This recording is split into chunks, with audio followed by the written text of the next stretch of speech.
Okay, Sunday. Yeah, Sunday, 23rd. I can't understand how people are thinking that today's Ekadasi when everybody is saying the 28th is Raksha Bandhan and full moon. So, 23rd to 28th, come on, that's 5 days. There's only 15 days in the moon cycle. The waxing and the waning. So, yeah. But tomorrow is the disappearance of that great soul, Rupa Goswami. Yeah. Rupa Goswami and Sanatana Goswami, you could almost say, they're one. Because one was prime minister and one was the main secretary.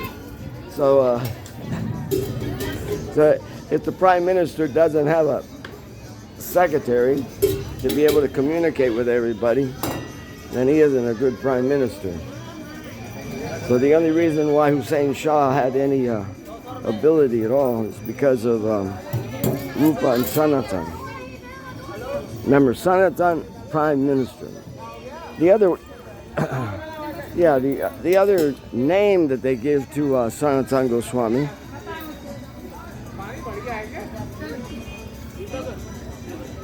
Oh, okay. Haribol, Haribol. Yeah, let's go. Okay.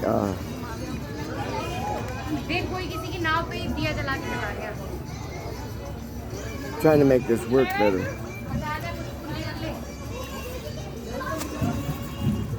Let's see what we got here. Okay.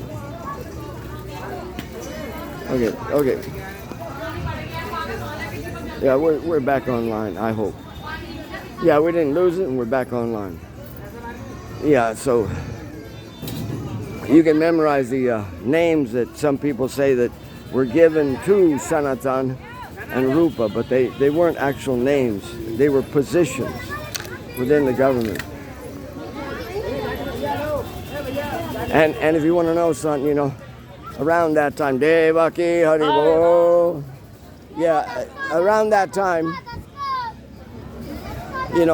Hussein Shah couldn't have done anything that he did if it wasn't for Rupa and Sanatan.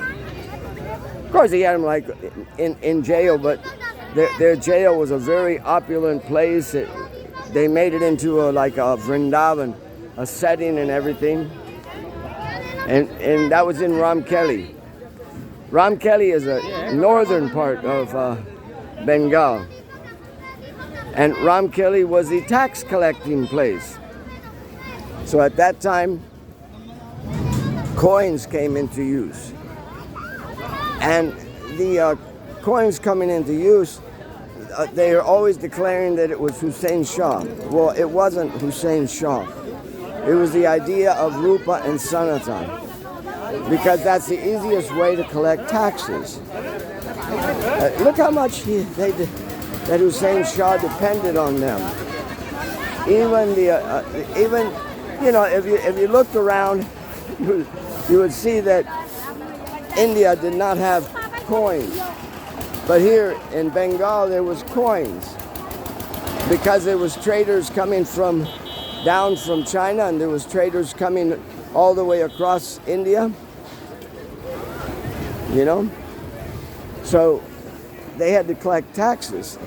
Now this isn't just a place of collecting taxes now, or back then in Chaitanya Mahaprabhu's time, but it was also Jarasanda's place. Jarasandha was more in Bihar, but that's in that upper part of Bengal, Bihar. Patna is up there, and that was Jarasanda's place. And what was actually happening between this Krishna and Jarasandha? It was tax collecting. Krishna was actually able to manipulate the whole scene just from Dwarka. You come across, Europe, you come across the, what is Iran now and everything. And then you're going to come across into the Arabian Sea, and you're going to go into India. And at that point, that's where Krishna was with Dwarka. And he really did it up, you know. He made that a gold city, a city of gold, you know. Practically made all of gold. Yeah. Hari, Hari.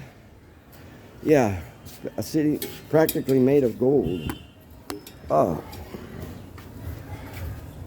So in that city of gold, he would get his people, you know, to take care of the travelers and take as much money out of them as they could, you know.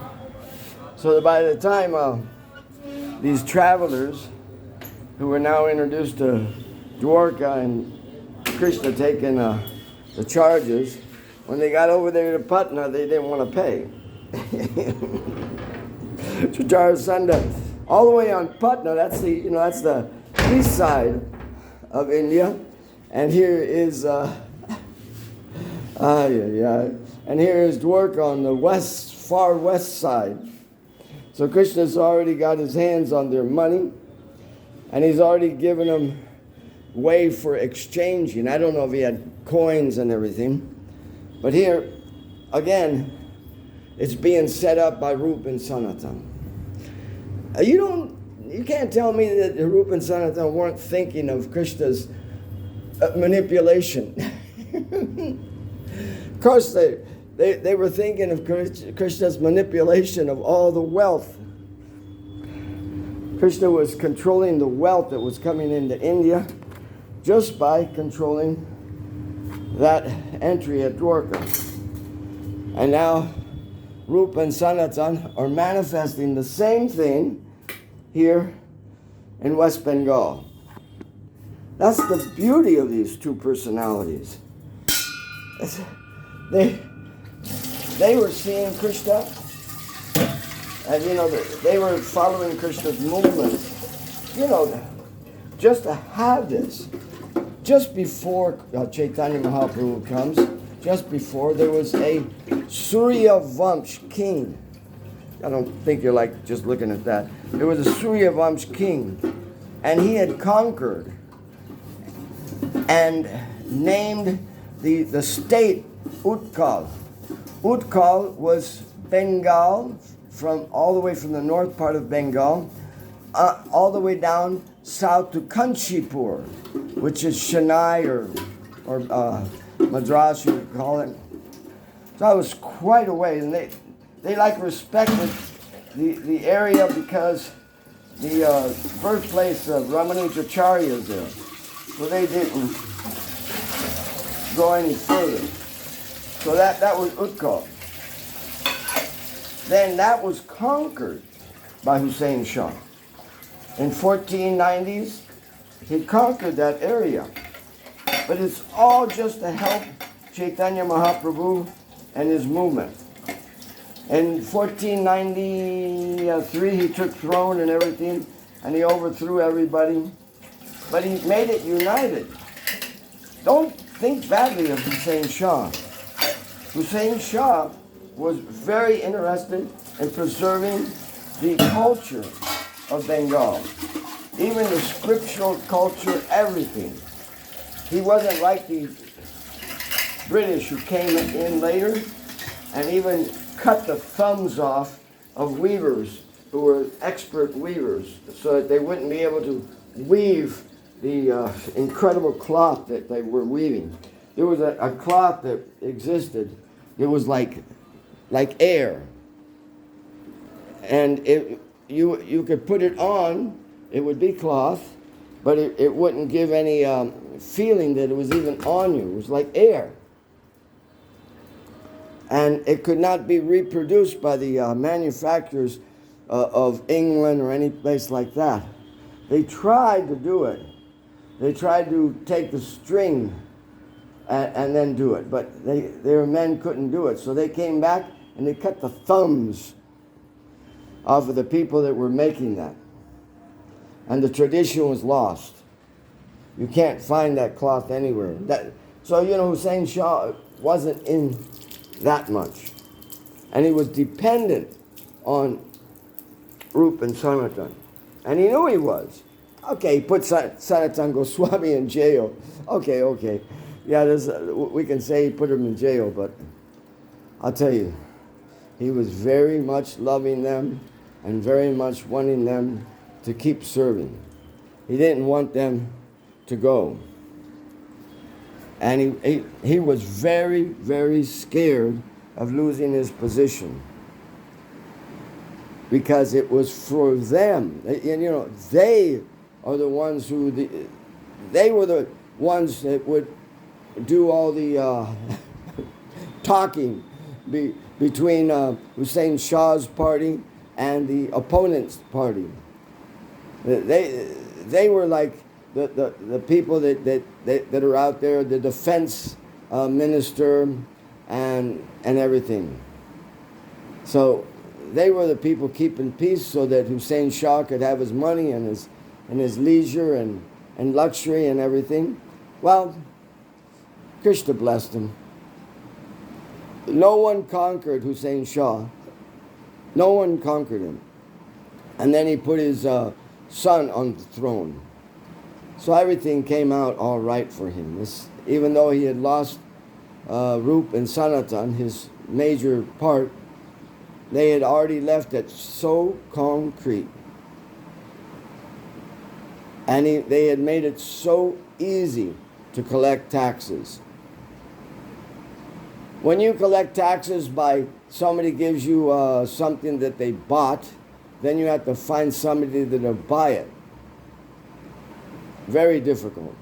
But when you collect taxes with coins, then that is easier than taxes with the merchandise. Yeah.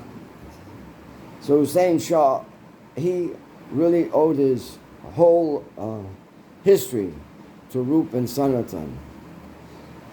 And it just shows how much they knew about this world. They weren't hiding from this world. They knew this world. They were fully aware of how to talk to people, how to write to people. Even here in the Agra area, the person in charge of this Agra area, Akbar, that personality, he took reign after his father was killed in a battle, and he was only 13 years old, and he took the seat of his father. Yeah. And he did lead some battles. And he was on the battlefield when his father died. At 13 years old, Akbar, he had been seeing the writing of Rupa Goswami, because Rupa Goswami's writing was so beautiful and so well done. He knew all the languages that were prevalent at that time. And he could write in all of them. And he wrote so beautifully that Akbar knew him. And when Akbar heard that he had left Hussein Shah, he wanted him. So he came to Vrindavan to talk to Rupa Goswami. Yes, he wanted him because he knew how valuable he was. So it wasn't just like sometimes it's at this day and age, it's Muslims against the Hindus. No, they saw the value. They knew the value in Jiva Goswami. They knew the value in Rupa Goswami. They knew the value in Sanatan Goswami. And they respected that value. And on the other side too, Rupa Goswami and them, they knew the manner of behavior of Akbar. Akbar even opened a church. Yeah, a church. It was outside of Agra. It wasn't right in the middle of Agra. where everybody was asked to come and present their viewpoints of who is God, what is God. And he even adopted some of the ways of the Shastras, you know, the Vedic Shastras. He even adopted some ways of the Vedic Shastras. After he passed away, the Arun Sen was the complete opposite. He was a killer, and that's it. He had no intelligence.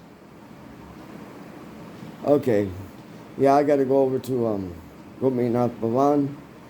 Tomorrow is the celebration of the, I don't even, you know, I hate to say celebration of Rupa Goswami's departure. Okay, thank you very much.